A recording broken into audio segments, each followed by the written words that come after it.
Kisah Roro Mendut. Kisah ini bermula pada zaman dahulu di pesisir pantai utara Pulau Jawa. Terdapat sebuah desa nelayan bernama Teluk Cikal. Di Teluk Cikal hidup seorang gadis anak nelayan bernama Roro Mendut. Ia seorang gadis yang cantik dan rupawan. Selain itu, dia juga dikenal sebagai gadis yang teguh akan pendiriannya. Berita akan kecantikannya itulah yang membuat Adipati Pragolo ingin menjadikannya selir. Namun, bukan Roro Mendut jika langsung menerimanya. Tak mau ditolak, diculiklah Roro Mendut. Sebagai calon selir, Roro Mendut dipingit di dalam keraton. Sementara Roro Mendut dalam masa pingitan, di Kadipaten Pati sedang terjadi gejolak. Sultan Agung menuding Adipati Pragolo sebagai pemberontak karena tidak mau membayar upeti. Singkat cerita, peperangan tersebut dimenangkan pasukan Sultan Agung setelah abdi pemegang payung sang sultan berhasil melukai Adipati Pragolo. Sementara para prajurit yang dikomandani Panglima Perang Mataram Tumenggung Wiragunan segera merampas harta kekayaan Adipati termasuk Roro Mendut. Tumenggung Wiragunan langsung terpesona saat melihat kecantikan Roro Mendut. Ia pun memboyong Roro Mendut ke Mataram untuk dijadikan selirnya.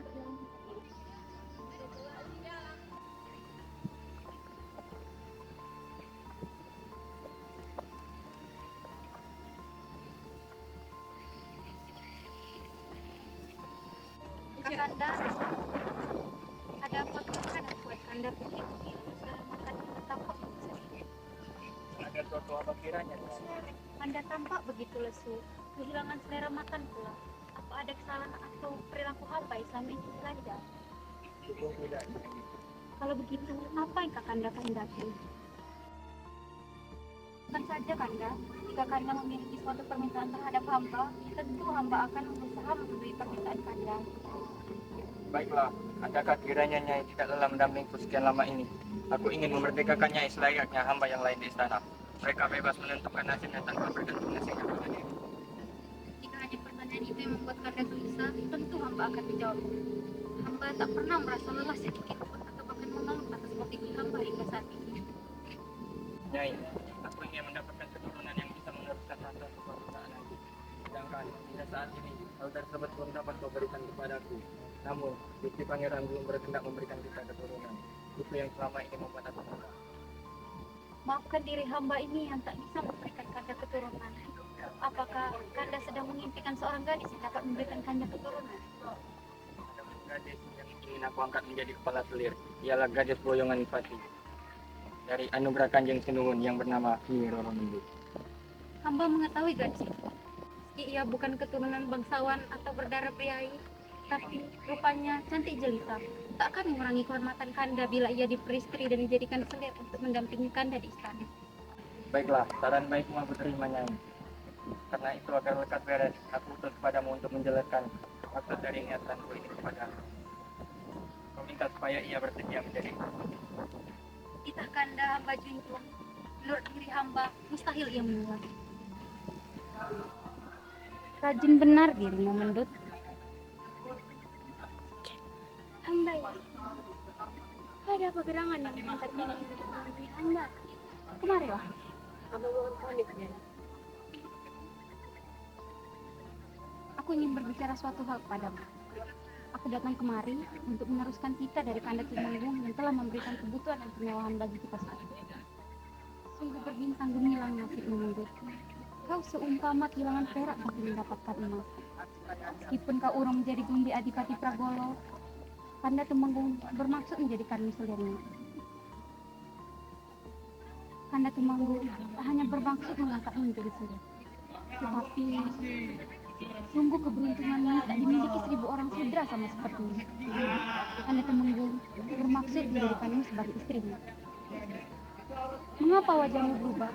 Seakan tak bahagia mendengar kita dari Kakanda Tumenggung yang kubawa untukmu. Mohon ampun dan diri hamba yang baik ini. Hamba mohon, kita tersebut tidak diberikan kepada hamba. Tak pantaslah kau menolak Mendut. Sebagai perempuan, kita sudah seharusnya pasrah dan melayani setiap kehendak kaum lelaki. Apalagi kita ini berasal dari kanda Temenggung. Mohon ampun beribu ampun, Nyai. Bukannya hamba menolak limpahan anugerah dari Kanjeng Temenggung. Menurut hamba, tak pantaslah hamba menjadi istri Kanjeng Temenggung. Sudah sepatutnya Kanjeng Temenggung menjadi kakek hamba. Lancang, jaga ucapan Mendut. Sungguh keterlaluan sekali perkataan yang keluar dari mulut. Namun, jika itu benar-benar kemauanmu, aku sampaikan kepada Kanda itu. Entah bagaimana murkanya kelak, tentu kau akan diusir. Jangankan dibakar, dipanggang hidup-hidup pun hamba terima, Nyai. Saya tidak melakukan kita yang satu itu.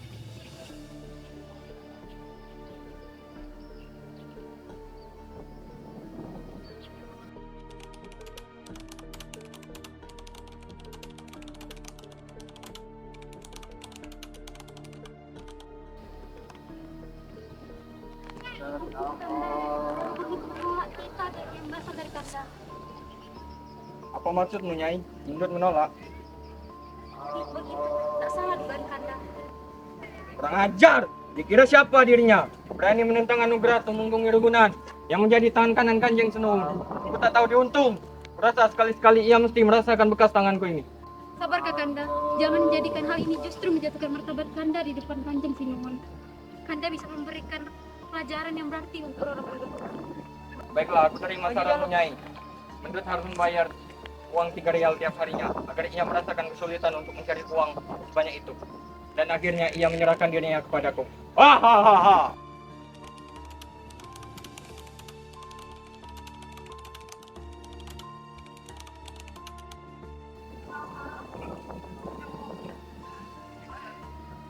Mendut, permintaanmu telah disampaikan kepada Kanda. Beliau sangat murka kepadamu. Dan sebagai penggantinya, kau harus menyetorkan uang 3 real tiap hari kepada istana. Bagaimana mungkin hamba mengumpulkan uang sebanyak itu setiap harinya, Nyai? Tapi itu yang harus kau lakukan. Jika tidak, kau mesti menyerahkan dirimu kepada Kanda sendiri. Berapa modal usaha yang kau minta untuk memulai usahamu?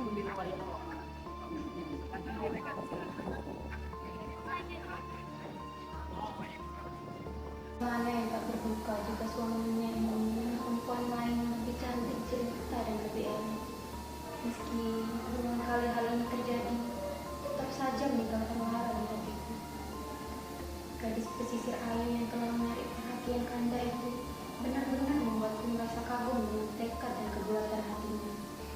Di balik keanggunannya, terpancar ketegasan saat ia menolak lamaran Kanda Temenggung.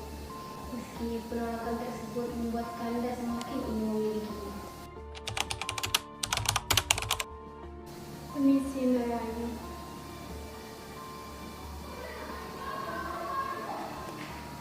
Narayu, kenapa kembali mengulang? Bagaimana aku tak muram, kok? Saat ini aku tengah memegang pisau untuk mata dua. Tenang dulu, siapa lagi, Mbok?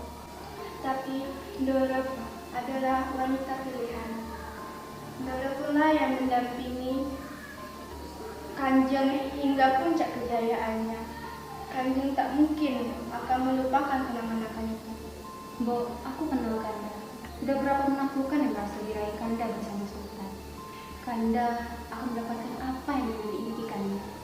Aku sendiri kasihan pada Mendut. Sepertinya perempuan itu harus bersiap menghadapi badai di depan sana. Sudahlah, Mbok, aku ingin pergi beristirahat. Mbok bisa keluar sekarang.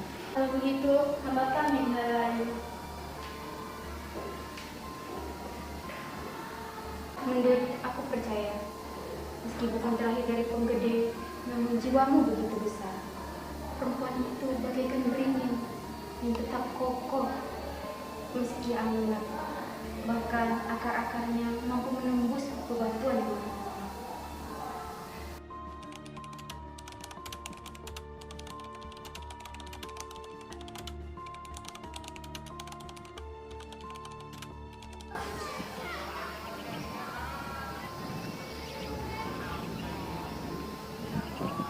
Aku membeli rokok untuk suamiku.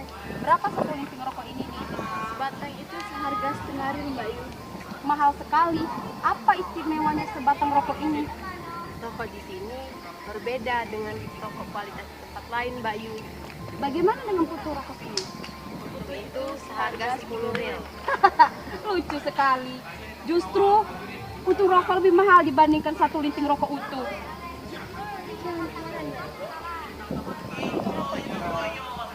Segala bukti bahwa rokok itu telah menghisap. Maka semakin pendek puntung rokok tersebut, semakin lama pula abang menghisapnya Mbak Yu. Dan harganya pun semakin mahal.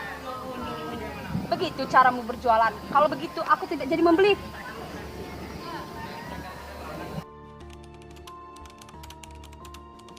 Ramai sekali di sini.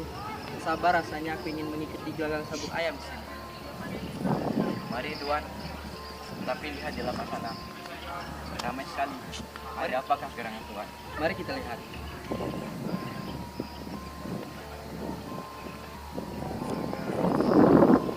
Apa yang kau jual ini nih?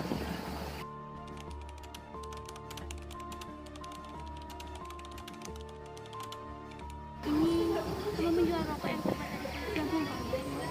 Baiklah, buatkan aku satu rokok yang paling spesial yang kau bisa.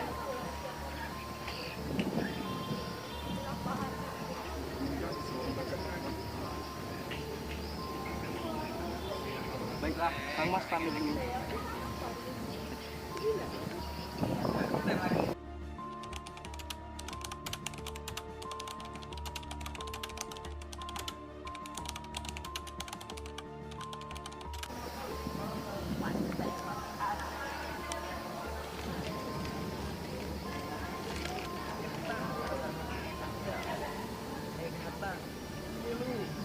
Baiklah Dinda, Kakanda akan berusaha menyelamatkanmu dari kancing Wirogunan.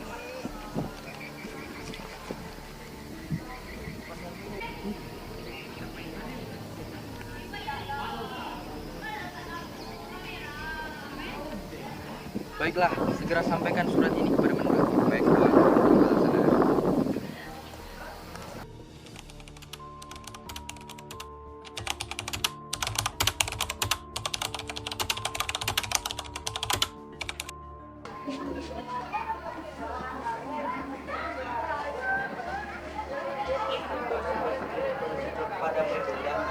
Ada apa geranganku? Tidak sepertinya saja Itu, Nanda telah terpikat oleh kecantikan gadis jelita dari Wirogunan. Oleh karena itu, perkenankanlah hamba untuk bisa mengabdi di sana. Apa katamu? Aku tidak ingin kembali kehilangan orang yang aku sayangi. Cuma kau kini yang tahu menjadi satu-satunya. Setelah kakak dan ayahmu meninggal di telan ganasnya ombak di laut. Mohon ampun Ibunda, tekad Ananda telah bulat untuk bisa mengabdi di sana. Karena tekad bulatmu, aku tidak bisa melarangmu.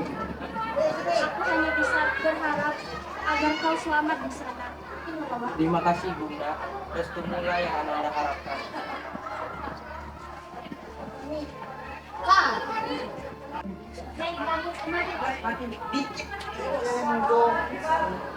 Saya Juragan. Kau adalah hamba yang kusuruh untuk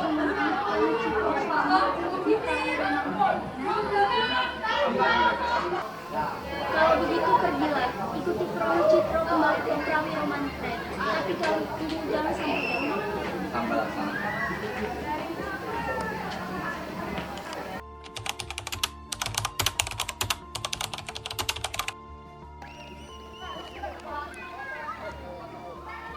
Bibi, apakah Bibi bisa membantuku untuk bisa masuk ke dalam istana seperti Bibi?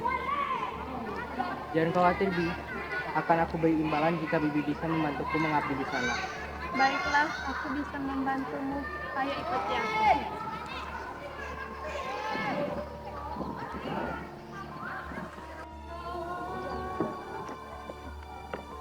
Adinda, Roro Mundut, aku datang ke sini untuk menjemput kau untuk pergi dari istana ini. Sudah kunantikan kau begitu lama Kakanda Perahu Citro. Bagaimana mungkin kita melewati kamar istana yang begitu dekat Kakanda? Nanti malam Adinda, tepat tengah malam aku akan menjemput kau. Kita akan melarikan diri melewati rerumputan di sebelah selatan istana. untuk menghindari pengawalan di depan istana.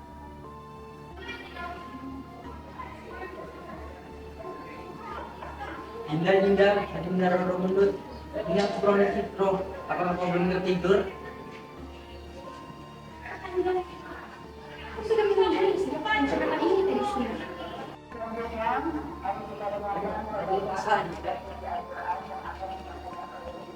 Woi!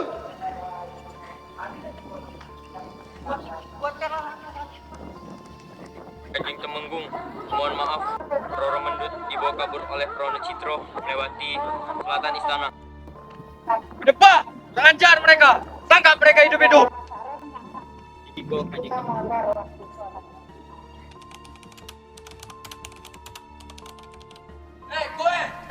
Ayo, lancar kalian! Berhenti! Berhenti! Berhenti! Berhenti! Hei!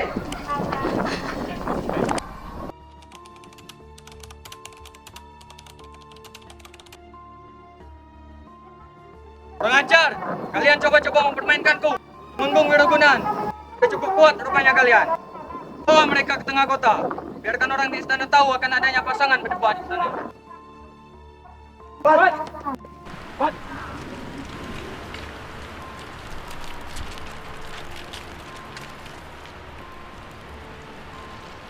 Bawa bajingan laki-laki itu ke depanku.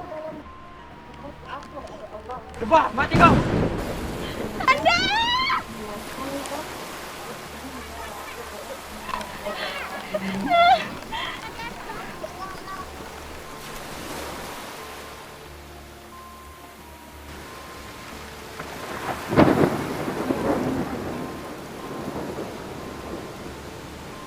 Sungguh terlalu, dia benar-benar tidak mau menjadi istriku. Roro Mendut lebih memilih mati. Terlalu besar cintanya kepada Keparat itu. Mati, kuburkan jasad mereka di satu yang lahat. Tinggal Gusti Kanjeng Temenggung. Sampai akhir, Roro Mendut tetap menjaga kehormatannya dengan tak menjadi selir bagi siapapun dan tetap setia demi kekasihnya Prono Citro. Dan janganlah kamu suka memaksakan kehendak sendiri, sebab hal itu dapat menghancurkan kebahagiaan orang lain. Lalu mataku merasa malu, semakin dalam ia malu kali ini. Kadang juga ia takut, tak kalah harus berpapasan di tengah pelariannya di malam hari menuju pagi. Sedikit cuma banyak rindunya.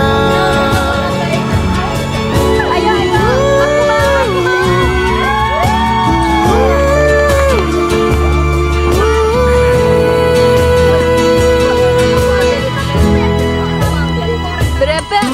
50.